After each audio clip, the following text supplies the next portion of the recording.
que a gente tem de informação até agora é que provavelmente isso é uma retaliação, porque esse policial não abria mão de cumprir o seu dever de prender os criminosos, prender dentro da legalidade da forma devida. E justamente por isso esses criminosos vieram e tentam ali intimidar a corporação, intimidar a polícia, mandando um recado através dessa execução. O policial, quando ele entra na instituição, ele abdica de muita coisa, inclusive do básico de liberdade. Por exemplo, eu mesmo, enquanto estava na Polícia do Rio, não podia mais visitar o meu pai, que mora numa comunidade em São Gonçalo, não podia visitar diversos amigos que moram em comunidade.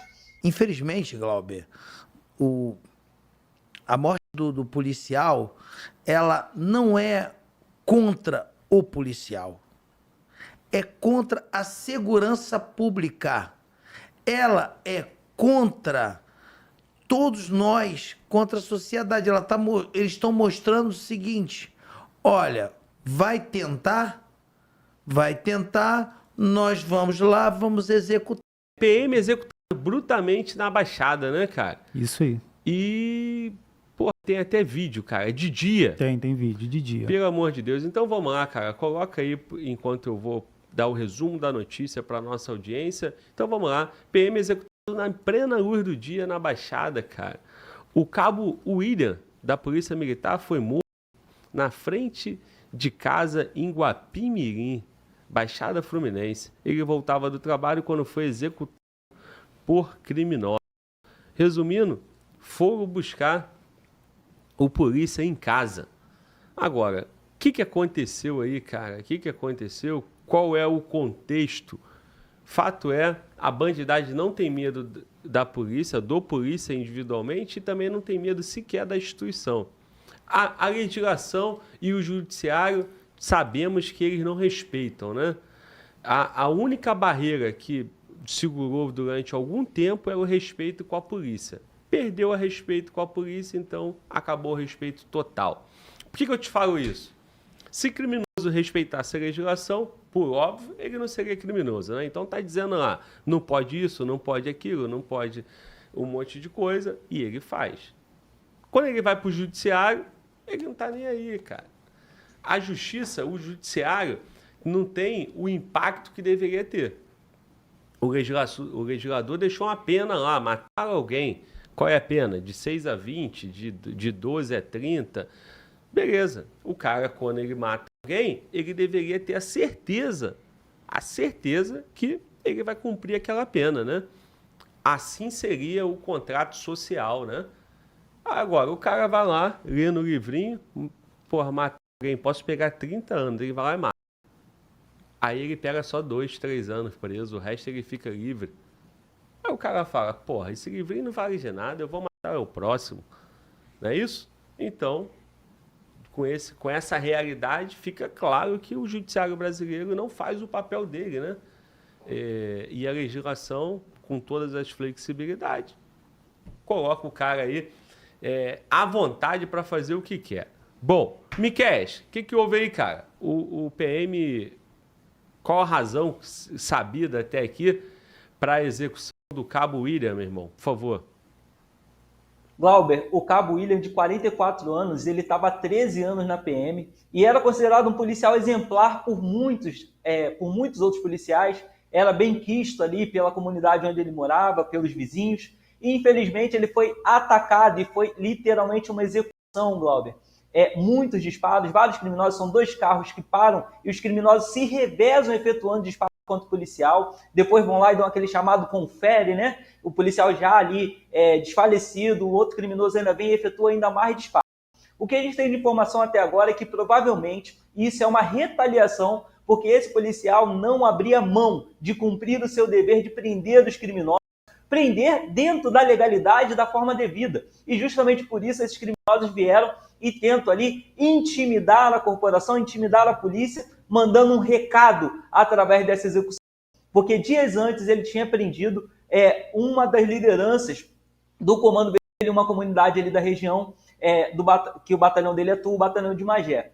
Até o momento, Glauber, a Polícia Militar chegou a deter 2 pessoas, 2 suspeitos.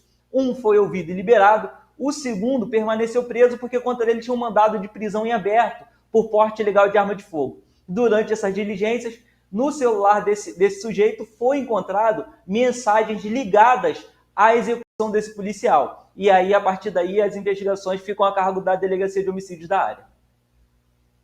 Você vê aí, né, pessoal, que o policial chegou, né, num gol branco, pelo que parece ali é um gol, chega um carro que nem sai do carro, né, Batata? O cara já, do carro mesmo, ele já atira com o vidro fechado e depois vem um confere. Batata, essa realidade aí, cara, a Baixada Fluminense, né, é uma outra realidade. Você que atua na Baixada Fluminense, 20º Batalhão, não é isso? E o policial aí no 34. Bom, os caras foram executar o cara em casa, irmão. O Miquel passou a credencial do polícia, não sei se você conhece ou se tem alguém próximo que conheça, mas, por favor, cara, contextualiza essa realidade, o tipo de execução e o que você tem de experiência para dividir com a gente. A verdade, Glauber, é quando nós falamos da experiência da rua, e você toca muito bem sobre isso, uma certa vez num podcast, você me perguntou, inclusive surgiu essa pergunta, por que não os policiais trabalharem perto de casa? Não seria mais favorecido, mais próximo, devido ao transporte, devido a conhecer mais? Isso foi até um projeto de campanha há anos atrás, se não salvo engano, que o policial deveria trabalhar próximo de casa, por conhecer, fazer aquela polícia de aproximação. E aí eu reclamei que se não tornaria isso, não seria uma verdade do Rio de Janeiro. Por quê? Porque um policial que efetuou a prisão de uma das lideranças do tráfico, obviamente, ele por ter um conhecimento mais privilegiado, por morar na região, né? Obviamente, teria informações privilegiadas, conhecia todo mundo, efetuou a prisão de um dos líderes do tráfico. Da mesma forma que ele tem um conhecimento privilegiado, o conhecimento de sua moradia se torna uma coisa muito mais fácil, né? E aí acontece esse tipo de coisa que não é a primeira vez. Isso já aconteceu em diversas regiões e até mesmo por diversas outras facções, que é comum quando o policial mora na área e efetua as prisões aonde realmente atinge as facções. Ou seja, é o cara que perturba. O que muito me entristece, né, é que não temos o mesmo clamor público em relevância, tendo em vista porque é um policial honesto, comprovadamente, um policial que agiu necessariamente contra o crime organizado, é um policial que cumpria o seu dever e nada é dito a respeito, não há um clamor público, não há um desdobramento da sociedade em relação a esse fato.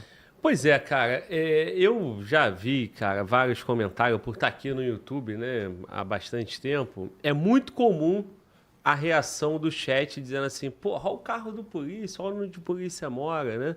Quando é um policial que apresenta um patrimônio, né, assim, alto, né? Um carrão, uma casona, um casarão. E agora eu olhei aqui no chat e o destaque do nosso chat é totalmente para o lugar humilde onde o policial morava, né?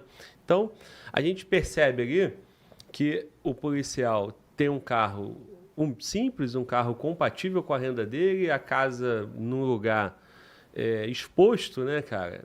Totalmente exposto, beira de rua, um lugar simples, e aí isso também facilita até a ação, né, dos criminosos. A gente sabe que isso, na regra, se eles tiverem que matar na Barra da Tijuca, eles vão, se tiver que matar na Zona Sul, eles vão. Mas essa crítica aí, esse policial não vai ter, né? E dá para ver que é um policial humilde, né?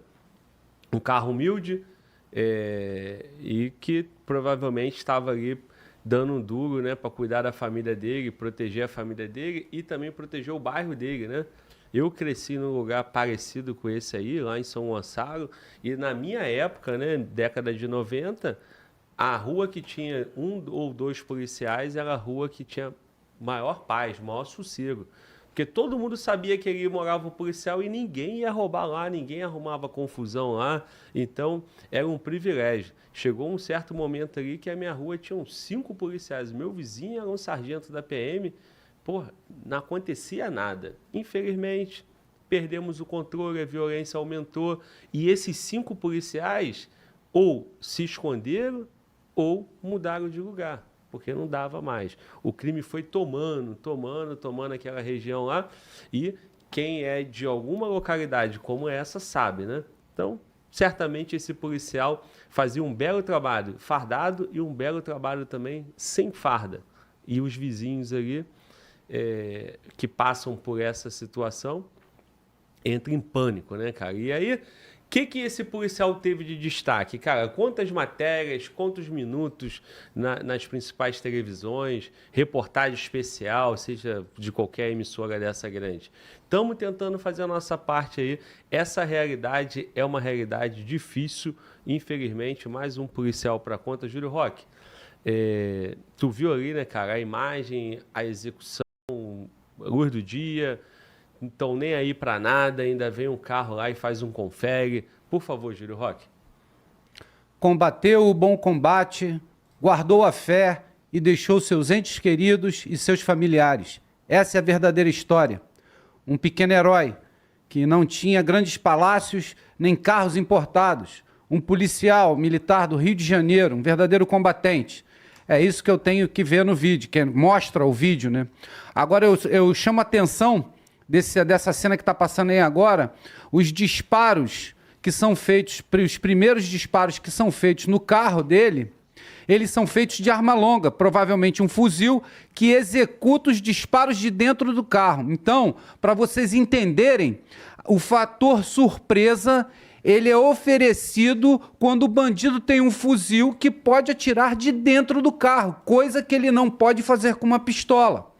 Talvez ali, se a pessoa, o alvo, estiver perto do vidro e atirar pelo vidro, aí sim uma pistola teria efeito. Mas, pelo fator surpresa, os primeiros disparos são com o carro fechado para ele ter uma vantagem com o fuzil. E ele faz esses disparos de dentro do carro. É uma cena bem interessante de se analisar. Isso mostra a audácia desses bandidos criminosos, que depois aparecem com o segundo carro, como o Glauber disse, para fazer a conferência se realmente ele estava morto, e pelo que parece ele não estava. Então um guerreiro morreu combatendo como um bom policial e deveria ser levado pela mídia, né, como exemplo, né, de um grande combatente. Aí vem as minhas perguntas. Será que a população... a população não, me perdoe, a corporação não sabia que ele morava numa área de risco? Existem programas de policiais para você tirar o policial morando na área de risco e colocar em outro lugar. Será que a corporação não sabia que ele seria retaliado por trabalhar tão bem como um bom policial naquele local onde ele mesmo morava? O trabalho da inteligência da polícia, com certeza, faz parte desse escopo. Então, é uma cena lamentável, Glauber, e mostra só como estamos vivendo uma guerra civil no Rio de Janeiro. Pois é, cara. Inclusive, tinha informação, né, que ele já tinha sido ameaçado, né? Ele estava sendo ameaçado. Agora, esse é um debate, né, que como é que o policial... Não sei, quanto ganha um cabo da PM, Batata? Você saberia dizer? Em torno de 5, 6 mil reais. 5, 6 mil reais. 5, 6 mil reais, o cara, ele, né, provavelmente nascido e criado naquele local, ou não, ele estava morando num lugar compatível com 5, 6 mil reais. O cara, de repente, tem uma esposa, a esposa não trabalha, tem filhos, ele tinha um carro. 5, 6 mil reais, dificilmente vai dar para ele comprar um carro blindado, né? E aí o cara não tem condições de ter um carro blindado, não tem condições de morar num CEP melhor. E outra coisa, né, cara? Qual é o CEP melhor no Rio de Janeiro, né? Qual é o lugar que não aconteceria isso? Mano, Walter, aí aparecia que os criminosos gravaram um vídeo. Isso mesmo. Um vídeo depois da execução. Isso mesmo. Temos esse vídeo? Tem sim. Então, por favor, Vou cara. preparar aqui porque é no mesmo vídeo, só que no final. Ah, entendi. Então, ó, eles executaram o policial e depois ainda fizeram um vídeo. E você percebe, me chamou a atenção que eles nem foram lá próximo do carro, né? Eles ficaram sempre à distância. Ou seja, eles deram tiro à vontade e não chegaram perto do corpo, né? Até com medo. Olha aí. Olha lá. Mostrando a cara, mostrando tudo. Não tá nem aí, cara. Não tá nem aí, ó. Os caras comemorando, né? A execução de um policial. O que esses caras... Uma pena... Esses caras são facilmente identificados, né? Deveria ser. Essa hora já deveria estar achado e condenado, né? Mas não. Vai demorar todo um processo e provavelmente vai ser preso. Porque quando chegar polícia, porra, num volume, eles vão se entregar, eles não vão combater. Eles são valentes para dar tiro assim, porra. Tanto é que eles não foram nem lá perto. Ô, Batata, tu reparou isso? Eles não chegaram nem perto do carro. Nem perto. O policial podia até ter sobrevivido, né, cara? Mas eles não chegaram nem perto para executar assim, de frente, né? Fala aí, Batata. Verdade. Isso demonstra a frouxidão do bandido. Que ele atira de dentro do veículo com a porta fechada, furando o vidro primeiro e depois colocando o fuzil pro lado de fora, pelo buraco que ele mesmo fez com o disparo. Uma arma extremamente potente, mas ele muito frouxo, não desceu nem do carro. Infelizmente, a realidade é essa que o Glauber mesmo explanou. Como vai prender eles quando a gente chega numa operação realmente grande, ou que a gente está em equivalência de números de homens, eles largam o fuzil no chão ou jogam dentro do fogão, como apareceu ontem, e se rende. Aí a sociedade, ó, vamos lá, prenda ele. Prende, tem que prender, hein? Aparece um monte de câmera e telefone. Prende ele, ó. Não ajudaria não, hein? Não machuca ele não. É esses animais aí que vivem pesteando as comunidades hoje e provocando essa onda de terror na sociedade. Porque isso não provoca uma onda de terror somente para policiais. Isso demonstra uma impunidade total. Isso faz com que a sociedade se torne amedrontada, devido saber que você também pode ser visitada por um carro dos animais desses. Pois é, cara. Na minha época tinha um carro, né, dos policiais que passavam e resolviam o negócio, né? Lá em São Gonçalo eles falavam que era o carro da linguiça, cara. É isso ou não era, Mano Walter? Exatamente, conhecido como carro da linguiça lá em São Gonçalo, o pessoal tinha medo, tinha bastante medo. Na Baixada Fluminense, certa vez teve um cara chamado que Mão Branca, não era isso, Batata? Eram homens que, ao deu início à antiga mineira, né, que limpavam a área, e isso aí, infelizmente, Glauber, foi crescendo, se tornou as milícias que são hoje. Porque eram, na verdade, os paramilitares, eram pessoas que tomavam atitude alegando que o não avanço do Estado, né, devido ao Estado não pode fazer, fazem eles mesmos. E aí aconteceu o que está acontecendo. Pois é, cara. Olha só, rapaziada, pelo que eu me recordo, nessa altura do mês, já foram 57 policiais assassinados no Rio de Janeiro. Ô, Miquel, você teria esse número, Miquel? Tem um número aí, Mano Walter? Tem. Cadê? Morte de agente de segurança. No Rio, eu não estou 37. enxergando. Desculpa, 37. No Brasil inteiro, 71.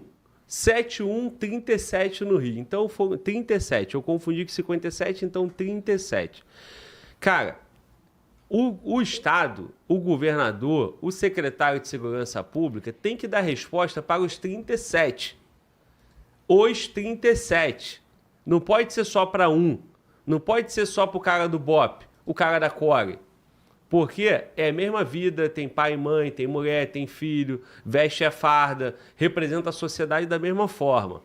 Agora, a CORE foi lá e deu a resposta para o policial que mataram. Morreu um policial, a CORE foi lá, subiu a ladeira dos Tabajara e morreram 5.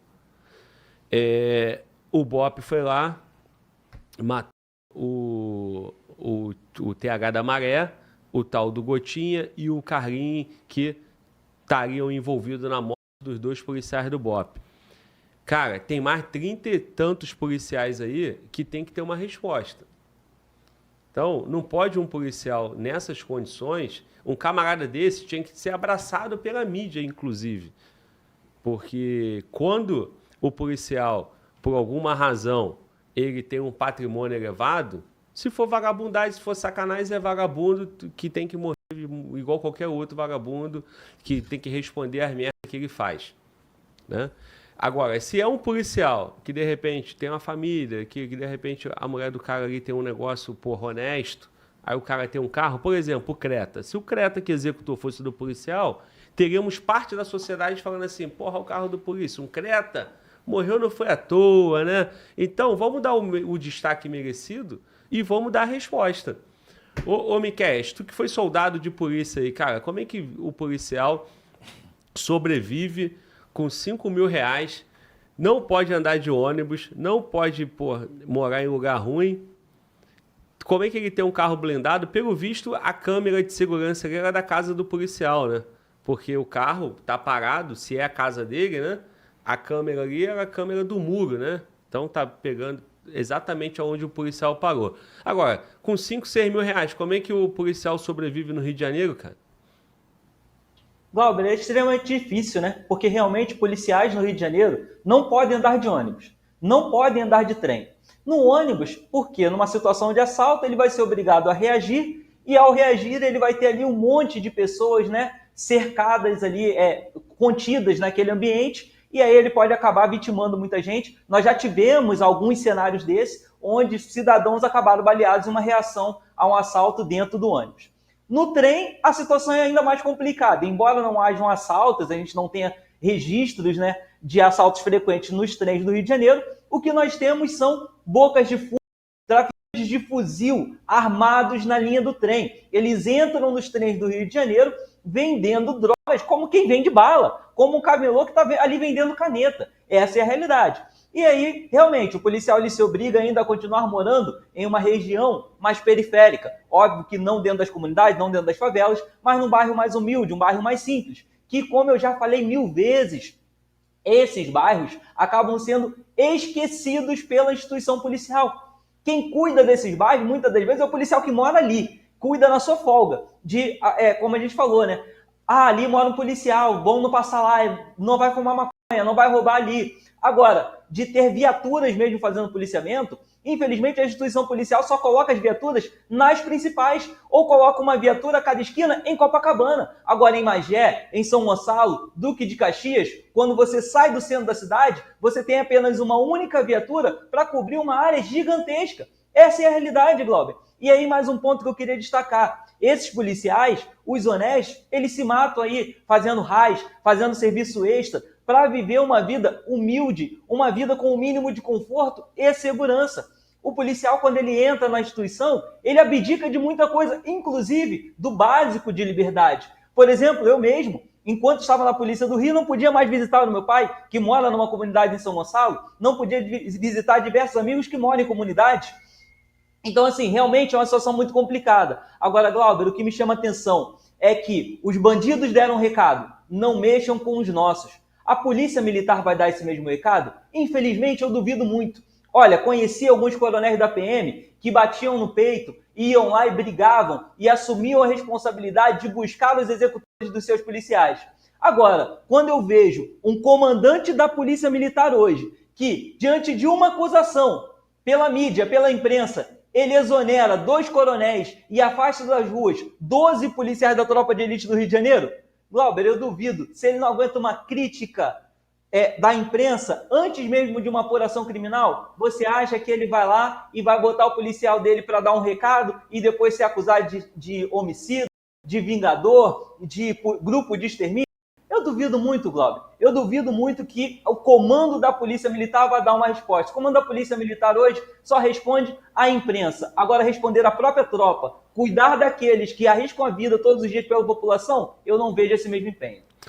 Miquel, é difícil. Isso que o Miquel está falando aí, ele está se referindo ao caso lá no Morro de Santo Amaro, que inclusive de ontem para hoje, acho que a Globo divulgou que só um policial efetuou disparo. Efetuou 18 disparos, né? Um único policial do total de 12. Então, assim, cara, por que o comandante-geral, num sábado já, ou no domingo, ele não convocou uma entrevista coletiva? Que é o que eu briguei aqui, bati e falei, porra, o cara não fala, ele não fala nada, e a explicação que ele deu, ao meu ver, zero sentido. Zero sentido. Grupo fortemente armado, reunião, ele mandou só 12 caras. Chegando lá, só um deu disparo. Porque, pelo que consta, essa informação é fácil de ter, não, Batata? Ó, tinham quantos na patrulha, quem efetuou o disparo? Porque os caras vão falar, porra, só eu. E ele poderia já dar essa informação, ó, vamos lá, calma aí, a polícia chegou, foi prudente, interrompeu a operação, só que os caras efetuaram o disparo e só o cara que estava na ponta para segurar, para proteger vida. Não seria fácil fazer um negócio desse, Batata? Aí agora não. Depois de exonerar o comandante do batalhão, deixar em aberto para diversas interpretações, aí é a Globo que vai dar notícia para a população que só um policial efetuou o disparo? O que é isso? Também não contam tudo, né? A verdade é essa. Tinha um ônibus ocupado por crianças no local, no meio do tiroteio. Os policiais do BOPE, arriscando a vida, tiraram as crianças de dentro do ônibus sem efetuar o disparo, salvando as crianças e da própria comunidade, e a própria comunidade nem fala nada. Difícil, né, Glauco? Pois é. E aí, cara, o que teve em relação à morte do PM? Parece que já tem 2 dias dessa morte, não é isso? Foi quando a morte dele? Alguém sabe, Miquel? Salvo engano, foi ontem essa morte. E, infelizmente, Glauber, a morte do policial, ela não é contra o policial. É contra a segurança pública. Ela é contra todos nós, contra a sociedade. Eles estão mostrando o seguinte: olha, vai tentar, nós vamos lá, vamos executar. Só que eles, Glauber, usam a força total. Eles vão lá e executam. Eles vão lá e colocam todo o terror possível em suas ações. E, mais uma vez, o Estado é obrigado a estar subordinado a essas leis, onde nós devemos ser benevolentes, até porque são cidadãos. E as grandes mídias fazem com que eles se tornem apenas suspeitos.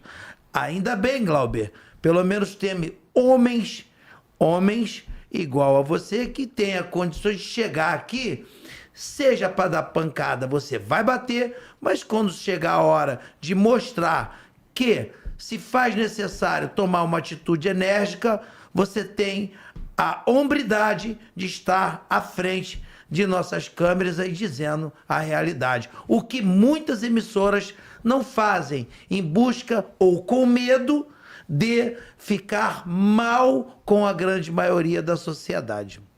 É isso, senhor. Juntos nós vamos fazendo a nossa parte, né? Por vezes a gente pode acabar errando, mas tenham certeza que não por má intenção, né? Que a grande verdade é que a sociedade tem dúvida qual é a real intenção da mídia, né? Qual é a real intenção dos grandes meios de comunicação. Bom, o fato ocorreu, a nossa produtora deu a informação, o fato ocorreu na manhã de ontem, dia 11 de junho.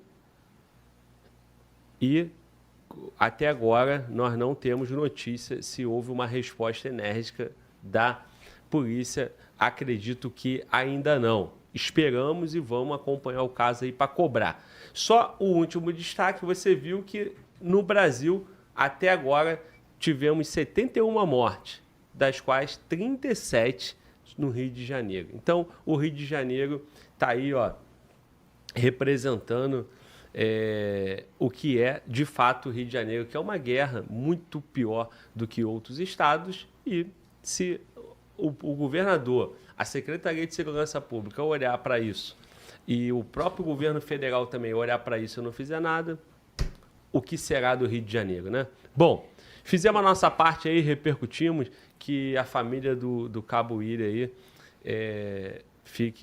sejam confortadas, né, por Deus e fique em boas mãos do Senhor aí, porque infelizmente perdeu o pai, ele deixa esposa e filho, então as nossas condolências.